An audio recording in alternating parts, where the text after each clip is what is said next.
জাতীয় সংসদ সচিবালয়ের কেনাকাটায় অনিয়ম ও হরিলুটের অভিযোগ বিষয়ে তদন্তে উচ্চ পর্যায়ের কমিটি গঠনের সিদ্ধান্ত নেওয়া হয়েছে। একই সঙ্গে সংশ্লিষ্ট কেনাকাটার সব ধরনের বিল পরিশোধ আপাতত স্থগিত রাখার নির্দেশ দিয়েছে কর্তৃপক্ষ। রোববার রাতে জাতীয় সংসদ সচিবালয়ের গণসংযোগ বিভাগ থেকে পাঠানো এক সংবাদ বিজ্ঞপ্তিতে এ তথ্য জানানো হয়।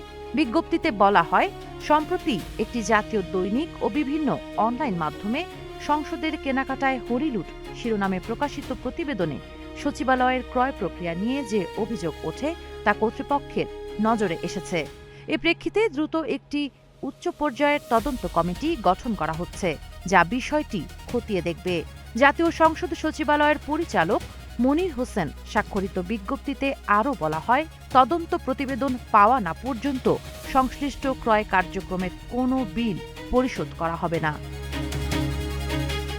এর আগে নাগরিক প্রতিদিন সহ বিভিন্ন গণমাধ্যমে সংসদের কেনাকাটায় অনিয়মের অভিযোগ প্রকাশিত হলে বিষয়টি নিয়ে আলোচনা সমালোচনার সৃষ্টি হয়।